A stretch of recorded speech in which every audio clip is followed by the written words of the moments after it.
جی السلام علیکم ناظرین، کیسے ہیں آپ؟ ٹھیک ہیں، خیریت سے ہیں؟ شاہد اسلم اپنے نئے ویلاگ کے ساتھ آپ کی خدمت میں حاضر۔ ناظرین، اس پلیٹ فارم کے تھرو آپ کو مسلسل ہم اپڈیٹ کر رہے ہیں جو بھی ڈیولپمنٹ سامنے آ رہی ہیں۔ اسلام آباد ہائی کورٹ کے معزز 6 ججز نے جو خط لکھا سپریم جوڈیشل کونسل کو، اس کے بعد وہ خط پبلک ہوا، اس کے بعد جو بھی ڈیولپمنٹ ہو رہی ہے پاکستان میں عدالتی فورم کے حوالے سے یا جوڈیشل سائڈ پہ یا ایگزیکٹو سائڈ پہ جو بھی ڈیولپمنٹ ہو رہی ہے وہ مسلسل آپ کو ہمیں پلیٹ فارم کے تھرو جو ہے وہ آگاہ کر رہے ہیں اس حوالے سے۔ تو ایک اور اسی پہلو پہ جناب بڑی انٹرسٹنگ سٹوری وہ آپ سے شیئر کرنی ہے،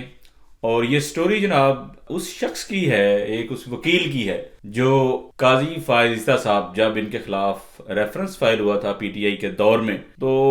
ان کا دفاع کیا اس وکیل نے، اور وہ وکیل جو ہے وہ اب سائل بن کے خود چیف جسٹس قاضی فائز عیسیٰ کی عدالت میں جو ہے وہ پہنچ چکا ہے۔ جی ہاں ناظرین، میں بات کر رہا ہوں اس وقت کے لائر جنہوں نے چیف جسٹس قاضی فائز عیسیٰ کا دفاع کیا ان کے صدارتی ریفرنس میں۔ وہ اس وقت نامور وکیل تھے، ان کا نام جناب بابر ستار، جو اب موجودہ جج ہیں اسلام آباد ہائی کورٹ کے، اور وہ سائل بن کے خود جو ہے وہ پیش ہو گئے ہیں سپریم کورٹ آف پاکستان میں۔ چیف جسٹس قاضی فائز عیسیٰ صاحب کی عدالت میں ان کا معاملہ جو ہے وہ چلا گیا۔ جسٹس بابر ستار جو ہیں یہ انہی جو اسلام آباد ہائی کورٹ کے معزز 6 جج ہیں ان میں سے ایک ہیں جنہوں نے وہ خط تحریر کیا، اور وہ خط انہوں نے لکھا سپریم جوڈیشل کونسل کو، جس کو ہیڈ کرتے ہیں چیف جسٹس قاضی فائز عیسیٰ صاحب۔ اور اب اس بات کا سو موٹو نوٹس لے لیا گیا ہے، اور جو بینچ بنا ہے 7 رکنی اس کو بھی ہیڈ کر رہے ہیں چیف جسٹس قاضی فائز عیسیٰ۔ تو یہ وہ اس وکیل کی کہانی ہے جنہوں نے قاضی فائز عیسیٰ صاحب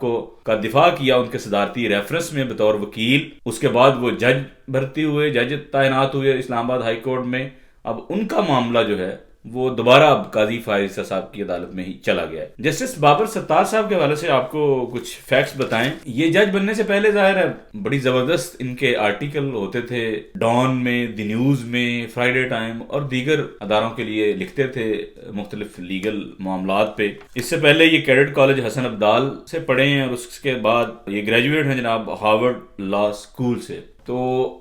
اس کے بعد یہ لیگل ظاہر پریکٹس کرتے رہے، اور 2019 اور 20 میں جو صدارتی ریفرنس آیا چیف جسٹس قاضی، موجودہ جو چیف جسٹس قاضی فائز عیسیٰ ہیں اس وقت ظاہر ہے وہ سینئر جج تھے سپریم کورٹ آف پاکستان کے، تو جب وہ ریفرنس آیا تو جو چیف جسٹس قاضی فائز عیسیٰ صاحب کی لیگل ٹیم تھی، منیر ملک صاحب سمیت، ان میں یہ جسٹس بابر ستار بھی تھے۔ اور جسٹس بابر ستار جو تھے انہوں نے جو ٹیکس کے معاملات تھے، جو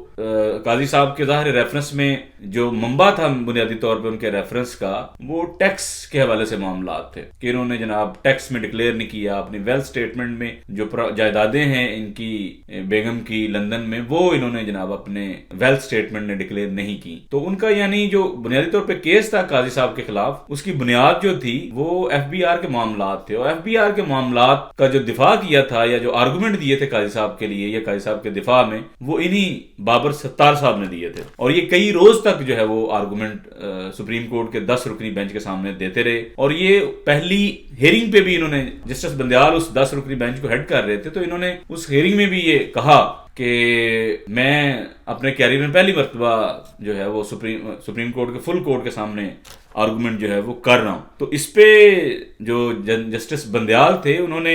ان کو جو ہے وہ ویلکم اس طرح سے کیا کہ ویلکم ٹو دی روسٹرم، ان کو خوش آمدید کہا بابر ستار صاحب کو، اور ان کو کہا کہ آپ کی جو تحریریں ہیں اس سے لگتا ہے کہ آپ اچھے آرگومنٹ ہی دیں گے۔ تو یہ ایک انیشل آرگومنٹ ہوا بندیال صاحب کا بابر ستار صاحب کے ساتھ۔ اس کے علاوہ جو بابر ستار صاحب ہیں ابھی تک، یعنی ان کو ظاہر وہاں پہ تقریباً 4تھا سال ہے اسلام آباد ہائی کورٹ میں بطور جج، تو بڑے اہم نوعیت کے جو فیصلے ہیں یہ ابھی تک دے چکے ہیں، اور ان میں جناب 18 سال سے کم عمر شادی کو انہوں نے غیر قانونی قرار دیا بطور جج اسلام آباد ہائی کورٹ، کیونکہ جو آپ کی شادی کی عمر ہے جو پاکستان کے قوانین کے مطابق وہ 18 سال ہے، تو انہوں نے 18 سال سے کم عمر شادی کو غیر قانونی قرار دیا۔ اس کے بعد انہوں نے نومبر 2022 میں اس وقت کے آرمی چیف جنرل باجوہ کے خلاف کسی شہری نے کو ٹویٹ کی تھی، اور اس پہ مقدمہ بنا تھا کہ یہ میوٹنی کرانا چاہ رہے ہیں جناب، فوج میں بغاوت کو اکسا رہے ہیں جنرل باجوہ کے خلاف۔ تو اس پہ ایک شہری کے خلاف ایف آئی آر درج ہوئی تھی، تو اس ایف آئی آر کو بھی انہوں نے ختم کیا تھا، اور انہوں نے یہ قرار دیا تھا اپنے فیصلے میں کہ ایک ٹویٹ سے جو ہے وہ فوج میں بغاوت اکسانے جیسے معاملات جو ہیں وہ کیسے آ سکتے ہیں، کہ ایک ٹویٹ پہ جناب فوج میں بغاوت جو ہے وہ ہونے جا رہی ہے. تو اس بات کو لے کے انہوں نے وہ ایف آئی آر ختم کی تھی. اس کے بعد بڑا مشہور کیس ان کے سامنے آیا جب پی ٹی آئی کے رہنما تھے شہریار افریدی اور شاندانہ گلزار صاحبہ، ان دونوں کو کئی مرتبہ ظاہر اریسٹ کیا گیا ایم پی او کے تحت مینٹیننس آف پبلک آرڈر. تو جو ڈی سی اسلام آباد تھے اور ایس ایس پی اسلام آباد، ان کے خلاف باقاعدہ پھر توہین عدالت کی کارروائی کی جسٹس بابر ستار نے، اور ان کو اس میں کنوکٹ بھی کر دیا، ان کو سزا بھی دے دی. تو یہ بڑا ایک سگنیفیکنٹ تھا اور پہلی مرتبہ تھا کہ کوئی ایم پی او کے آرڈر پہ اتنا سنجیدگی سے ظاہر کسی نے ایکشن لیا ہو اور سزا بھی دی ہو. یہ جسٹس بابر ستار صاحب نے کیا. اس کے بعد جسٹس بابر ستار صاحب اس اہم مقدمے میں بھی شامل تھے جو جج زیبا چودھری کو مبینہ دھمکیوں کے حوالے سے کیس تھا، جو کہ عمران خان صاحب نے کسی جلسے میں کو ریفرنس دیا تھا اس بات کا. تو وہ جب کیس ان کے خلاف درج ہوا، وہ یعنی اسلام آباد ہائی کورٹ میں آیا عمران خان صاحب کے خلاف توہین عدالت کا، اس میں بھی یہ ممبر تھے اس بینچ میں بھی جسٹس بابر ستار صاحب. اس کے بعد سابق چیئرمین سینٹ جو ہیں صادق سنجرانی، ان کے بھائی کو اسلام آباد میں ایک رہائش گاہ جو ہے وہ الاٹ ہوئی، اس پہ بھی ان کو توہین عدالت کا جو ہے وہ شو کاز نوٹس انہوں نے جاری کیا تھا. اس کے بعد بابر ستار صاحب نے موجودہ ڈی جی آئی سے جو ہیں جنرل ندیم انجم، ان کو بھی جناب ڈائریکشن دی تھی کہ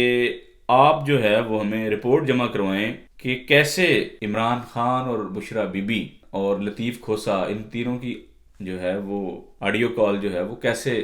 ریکارڈ ہو کے اور وہ پھر جو ہے وہ پبلک ہوئی. تو اس بات کا بھی انہوں نے ظاہر نوٹس لیا ہوتا ہے. اس کے بعد اس بات پہ بھی یہ کارروائی کر رہے تھے کہ جس میں سابق چیف جسٹس جو ہیں ثاقب نثار، ان کے صاحبزادے کی آڈیو ریکارڈنگ جو ہے وہ سامنے آئی کہ وہ کس طریقے سے مختلف لوگوں کے ساتھ رابطے میں تھے اور پی ٹی آئی کی ٹکٹ دینے کے لیے پیسے وغیرہ مانگنے کی بات ہو رہی تھی. تو اس آڈیو لیک کے معاملات کو بھی شاید انہوں نے ٹیک اپ کیا اور وہ آگے کاروائی جو ہے اس کو بھی پتہ نہیں انہوں نے رکوا دیا یا اس کو سٹے کر دیا. جس طرح کا معاملات بھی جو تھا وہ بھی بابر ستار صاحب کے پاس آیا. تو یہ بابر ستار صاحب جناب یہ معاملہ تھا ان کے حوالے سے. ابھی دیکھیں کہ وہ جسٹس قاضی فائز عیسیٰ صاحب کا جب ریفرنس آیا تو بطور وکیل انہوں نے یہ ان کے ٹیم میں شامل تھے جنہوں نے قاضی صاحب کا دفاع کیا ان کے صدارتی ریفرنس میں، اور جہاں سے یا جو چیز یا جو ادارہ یا جس ادارے کے معاملات پہ وہ صدارتی ریفرنس بنا تھا، یعنی کہ federal board of revenue F B R, تو جو ایف بی آر کا سارا معاملہ تھا اس پہ آرگومنٹ جو دیے تھے وہ بابر ستار صاحب نے دیے تھے. اور اسی طرح منیر ملک اور دیگر وکلاء تھے ان کی ٹیم میں، انہوں نے کوئی لا پوائنٹ پہ وہ بات کر رہا تھا، کوئی یعنی کانسٹیٹیوشنل میٹر پہ بات کر رہا تھا، اور کسی نے دیگر جو قانونی اور آئینی معاملات تھے ان پہ بات کی تھی. تو جو ٹیکس کا معاملہ تھا اس پہ آرگومنٹ جو تھے وہ کئی روز تک وہ بابر ستار صاحب نے. اب دیکھیں کیسا دلچسپ پہلو اس سارے مرحلے کا. ایک وکیل جو قاضی فائز صاحب